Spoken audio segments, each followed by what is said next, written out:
আর বাবা মুসলিম আর মা খ্রিস্টান। এখন আমার প্রশ্ন হলো, আমি ইসলাম গ্রহণ করলে দুইটি ভিন্ন ধর্মবিশ্বাস নিয়ে একই পরিবারে কিভাবে থাকব? প্রশ্ন করলেন যে যদি আমি ইসলাম কবুল করি তাহলে কিভাবে আমার পরিবারের সঙ্গে মিশবো দুটো ভিন্ন বিশ্বাস নিয়ে। তথাপিও আপনি একজন খ্রিস্টান, আপনি ওল্ড টেস্টামেন্টের নিয়ম পালন করতে পারেন নিউ টেস্টামেন্ট আসার পরেও। ওল্ড টেস্টামেন্ট ও নিউ টেস্টামেন্টের মতো কিছু থাকলে লাস্ট টেস্টামেন্টও আছে।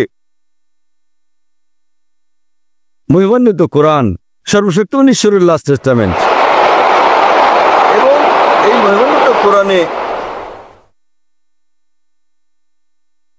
একজন নবীও বাদ যাননি যাদের নাম বাইবেলে উল্লেখ আছে।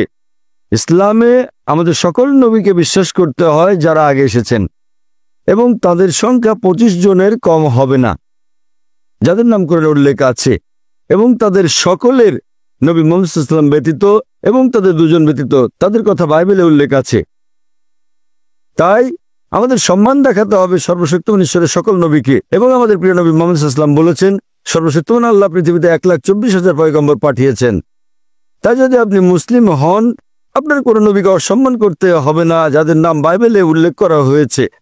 প্রকৃতপক্ষে তাদেরকে আপনার বলতে হবে যীশুখ্রিস্ট তার উপর শান্তি বর্ষিত হোক যা বলেছেন আমি তা পুরোপুরি মেনে চলছি।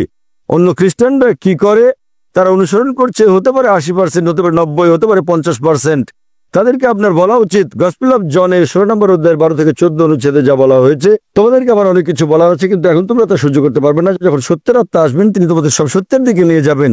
তাহলে আমি যীশুখ্রিস্টকে তার উপর শান্তি বর্ষিত হোক অনুসরণ করছি তথাকথিত অন্যান্য খ্রিস্টানদের চেয়ে। তাই যদি আপনি মুসলিম হন, আপনি খ্রিস্টানদের চেয়ে ভালো খ্রিস্টান হয়ে যাবেন।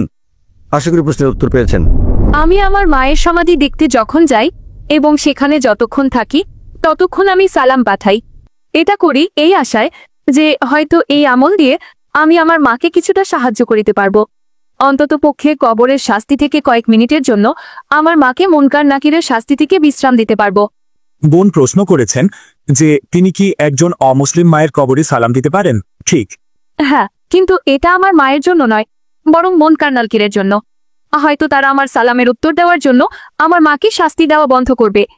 যদি আপনার মা অমুসলিম হিসেবে মারা যান, আপনি কবর দেখতে যেতে পারেন, এটা ঠিক আছে, কিন্তু আপনি আপনার মায়ের জন্য ক্ষমা চাইতে পারবেন না যদি তিনি অমুসলিম হিসেবে মারা গিয়েছেন। আল্লাহ এটা নিষেধ করেছেন। যদি তিনি মুশরিক বা অমুসলিম হিসেবে মারা যান, আপনি তার মাগফিরাতের জন্য দোয়া করতে পারবেন না, তার শাস্তি থেকে মুক্তি এবং জান্নাতের জন্য দোয়া করতে পারবেন না, এটার অনুমতি নেই। কোরআনে আছে ইব্রাহিম আলাইহিস সালাম তার পিতার জন্য দোয়া করতে নিষেধ করা হয়েছে। তার পিতা একজন অমুসলিম ছিলেন, মুশরিক ছিলেন। তিনি পিতাকে প্রতিজ্ঞা করেছিলেন যতদিন জীবিত আছে তার জন্য প্রার্থনা করবেন। আপনি জীবিত অবস্থায় হেদায়েতে প্রার্থনা করতে পারবেন, কোনো বাধা নেই, কিন্তু অমুসলিম অবস্থায় মারা গেলে তার ক্ষমার জন্য প্রার্থনা করতে পারবেন না। আশা করি উত্তরটি পেয়েছেন।